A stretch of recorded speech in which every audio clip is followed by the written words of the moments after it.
When I read certain books, the pain that I experience comes from the author giving form to emotions that bury deep within myself, bringing hidden feelings and experience to the surface. At times, I'm unsure whether I am looking at the characters in the book, or if the characters are in some way reflecting myself back to me. Is that what art is? To be touched thinking what we feel is ours, when in the end it was someone else unknowingly who finds us.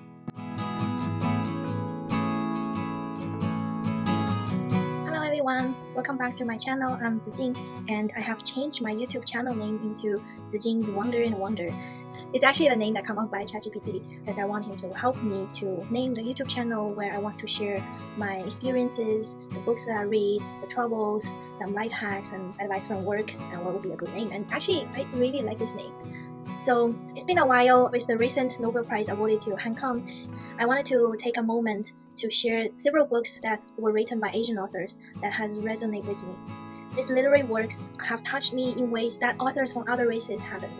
They have stirred emotions and a sense of pain that I couldn't fully express before. Through their words, I have realized I'm not alone. They have helped me shape my unspoken struggles, making me stronger in facing the world and gentler to accept my own differences and vulnerabilities.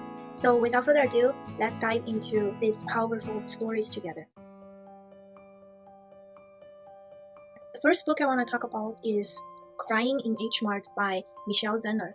So Hmart is actually a very well-known Korean grocery chain where you can find authentic Korean ingredients, snacks, and food. This is one of my favorite grocery stores when I have access to it. It's initially what drove me into reading this book.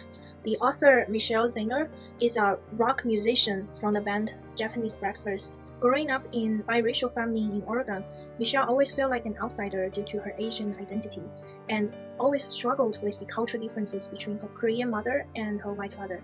The book focuses on her relationship with her mother, who passed away from cancer, and how this loss profoundly shaped her. You can expect Michelle's mom to be the typical Asian mother, strict, OCD in cleanliness and every aspect of her and her family's life. Selfless, is always ready to give and sacrifice.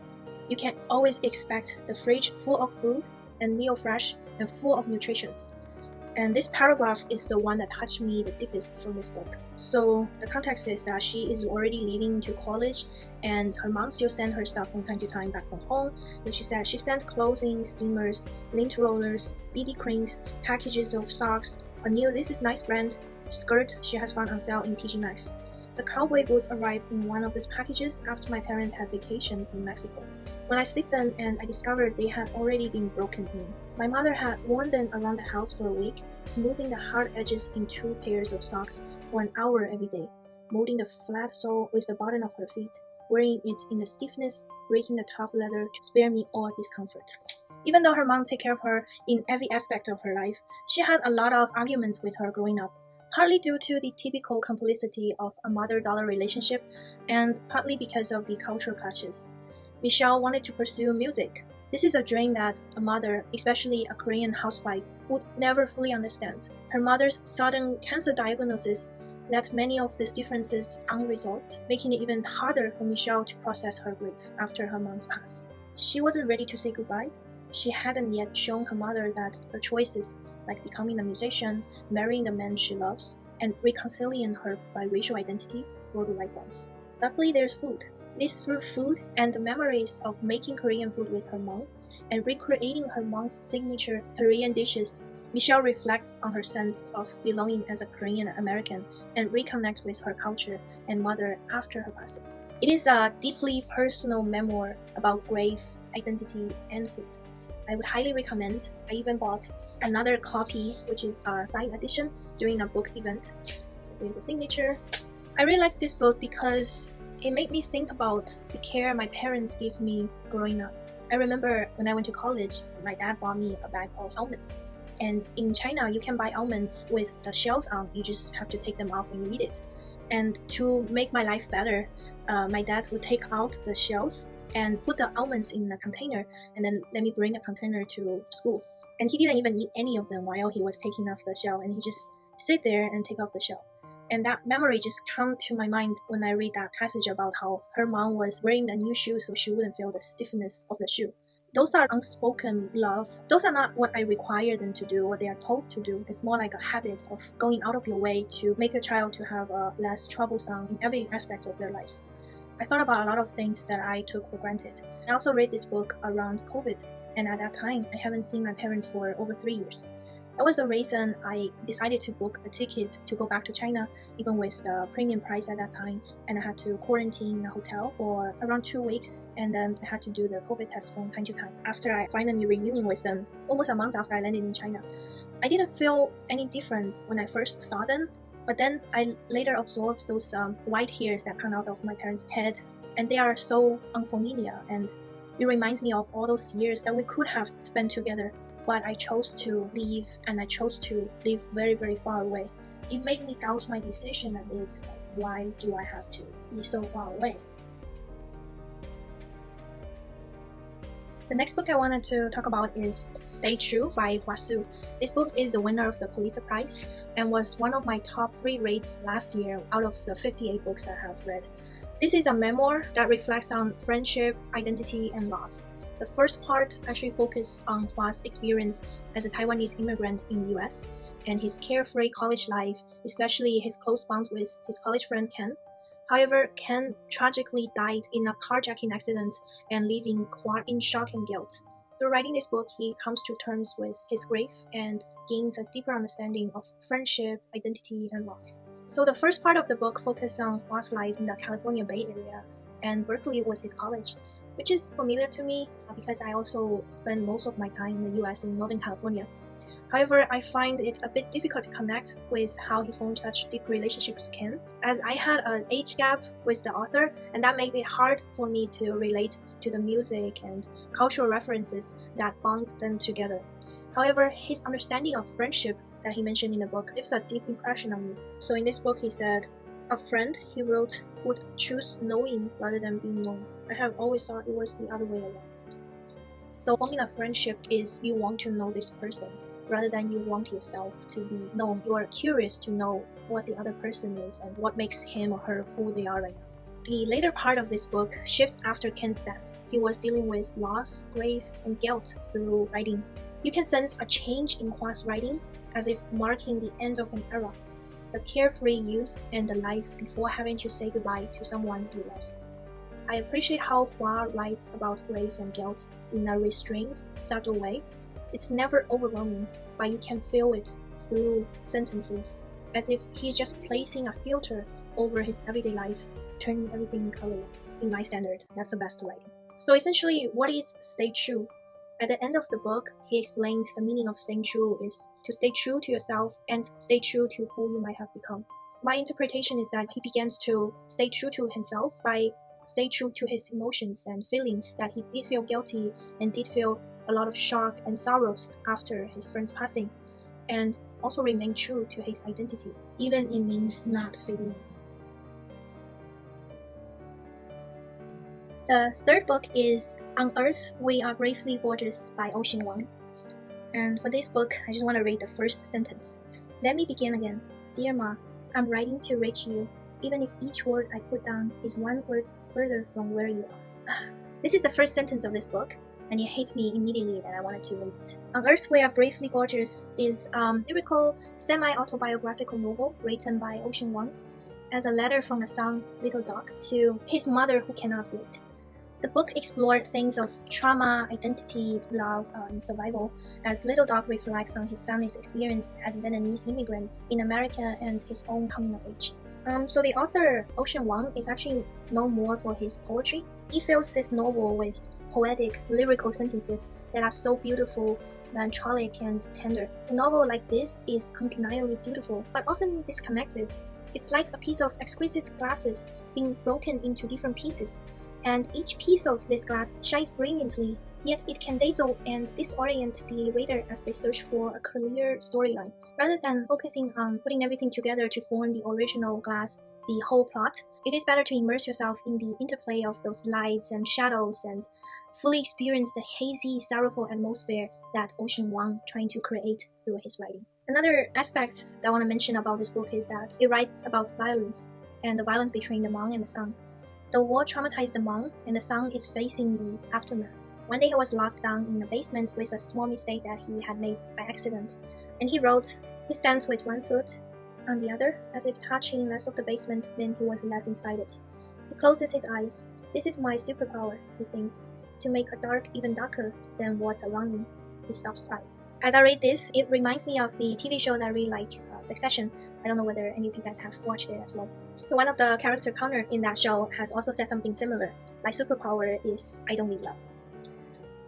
So after reading this book, all I wanted to say is that, is destruction necessary?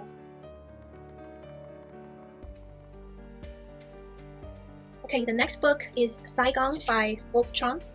Sigh Gone is a memoir again that explores the author's journey of growing up as a Vietnamese immigrant in a small, predominantly white town in Pennsylvania during the 1980s. The memoir begins with Folk and his family arriving in the US as war refugees and follow his life through high school until he head off to college.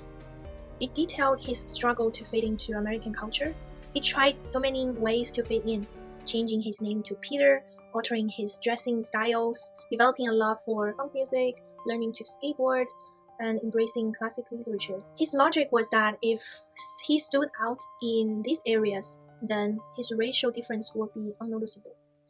Along the way, he faced challenges and had many painful realizations, but also discovered his passions and formed close relationships. As he tried to fit in, he came to realize who he truly wanted to be and gradually made peace with his differences. However, this journey distanced him from his family, as the age gap, language barriers, and cultural differences grew between them.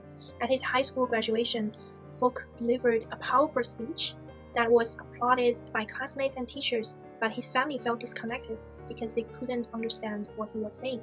In the end of the book, as he drove off to college, he wrote, "The past in a mirror, the future in a window, the present behind the wheel." It concludes his painful but rewarding journey. "I left my Vietnamese identity and my family behind.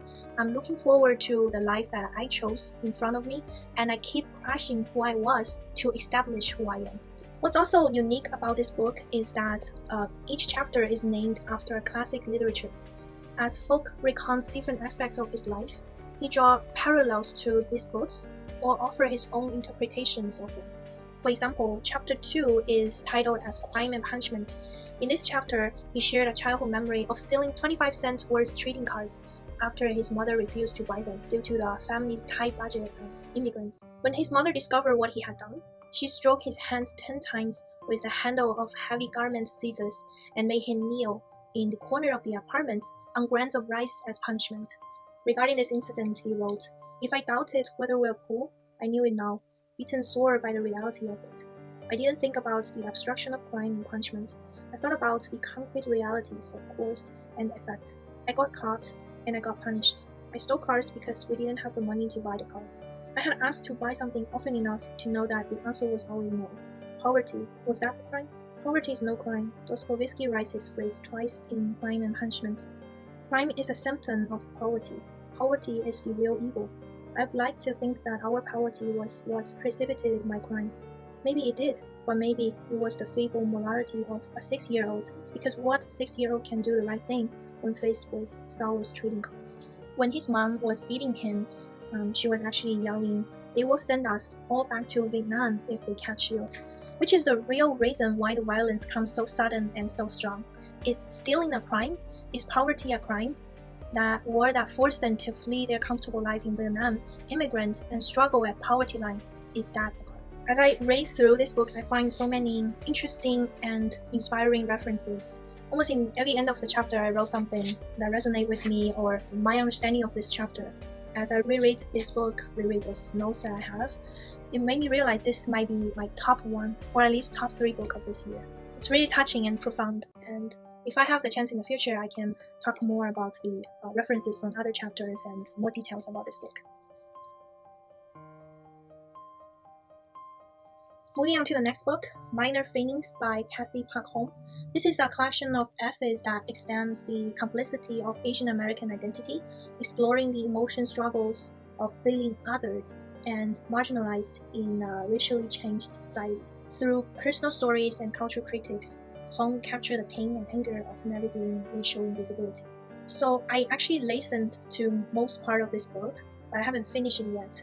And also it was not very convenient to mark some notes and distill this book while I was driving. So I bought this book and hope to finish reading in the future. What initially drew me to this book was my own experience as living in my home country as part of the majority to become a minority in a foreign country. The differences can be subtle. In an era of political correctness, racism doesn't take the form of segregation anymore. Realizing that you are being treated differently or even discriminated against is a painful process.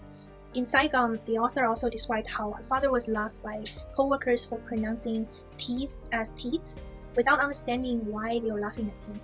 And folk call this the menace of knowing, the eventual realization that you are not like everyone else. It reminds me of my own experience. Around the first few days I arrived in the US, I was there for 1 year as an exchange student, and I went to the grocery store and I told the helper that I'm looking for eggs. He looked at me and he couldn't understand my pronunciation of eggs, and I had to repeat multiple times egg, eggs, eggs, egg, and then he realized, oh, eggs, and he emphasizing on the E in the pronunciation to make me feel like I was pronouncing it wrong. And I didn't actually think it was a problem, even though it made me feel a little bit uncomfortable. You don't think deeply about what it means or what he's trying to do, because I don't have that awareness. This awareness of you are different from people around you influence you both consciously and subconsciously. You will become more sensitive to accents and gravitating towards friends from the same background, even prefer therapists who share your culture, as what says in this book here. The menace of knowing is like a strand of hair falling in front of your eyes. It doesn't block your vision, but you can't stop feeling it, and this is a minor feeling that I interpret. And the next one is The Words I See by Fei Li, and I won't talk too much about it as that's all I was talking about in my last video. And so you can check it out if you're interested. And all those books I have shared are non-fiction memoirs, and I also want to share some fiction books that I have read. First one is Yellow Face by R.F. Kuang. It is a very interesting novel. It's a story about this white writer, June. She's struggling at her writing career until she had a chance to steal the manuscript from her recent deceased Asian American friend, Ethna. She was also a writer, a very successful and famous one, Ethna. So June published the work under a new identity and finds success.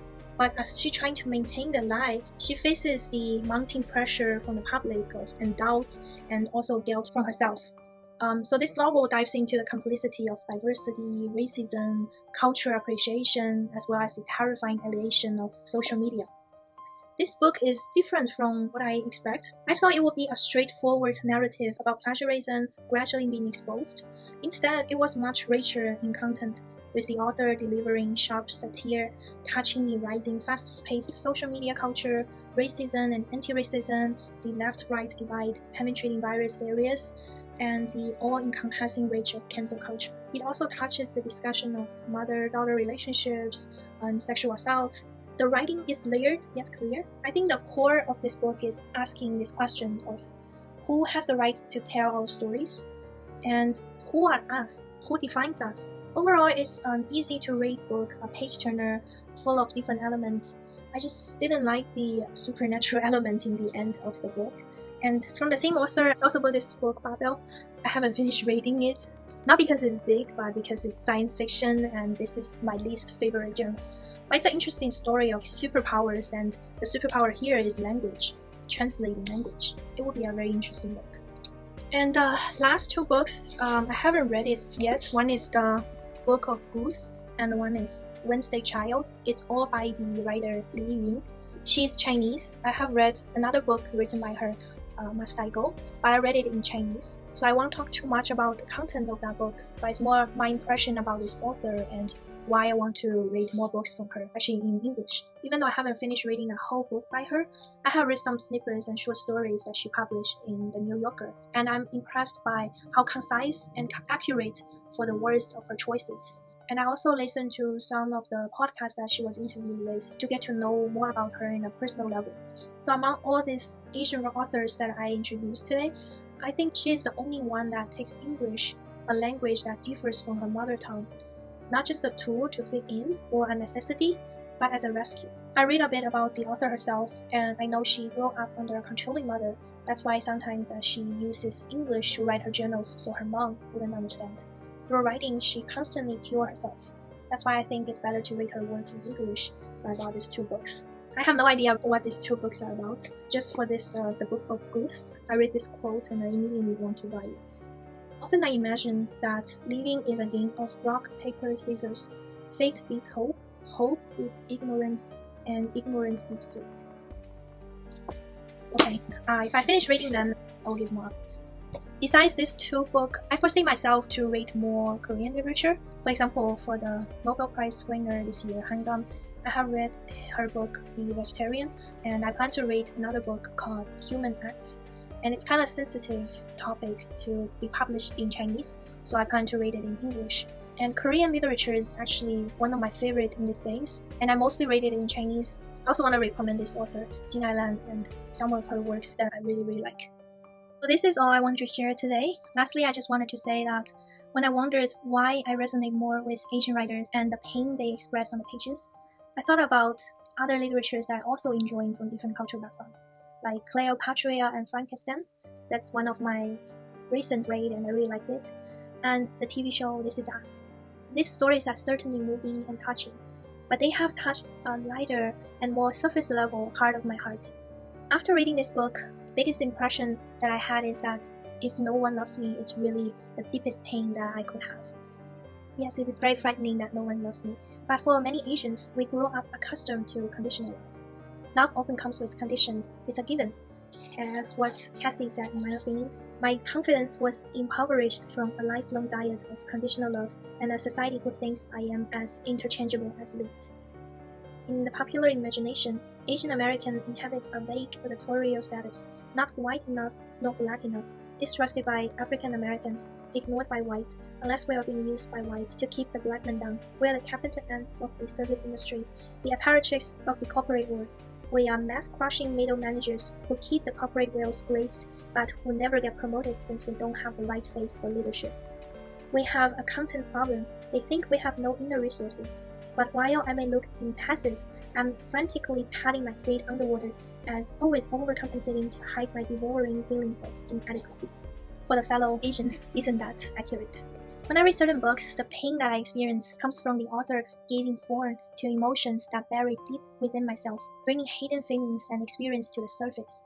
At times, I'm unsure whether I am looking at the characters in the book, or if the characters are in some way reflecting myself back to me. Why can some people write such beautiful works? Ocean Wang in his book, Earth Will Briefly Gorgeous said, "Is that what art is? To be touched, thinking what we feel is ours, when in the end, it was someone else, in longing, who finds us." Art bridges that gap between the creator's experience and the audience reaction. Do you also have bias towards writers coming from similar backgrounds with you? Leave me a comment below if you have one or something you wanted to share. If you also resonate with this video, don't forget to give me a like. So until next time, keep on reading and keep on finding yourself. See you again, bye!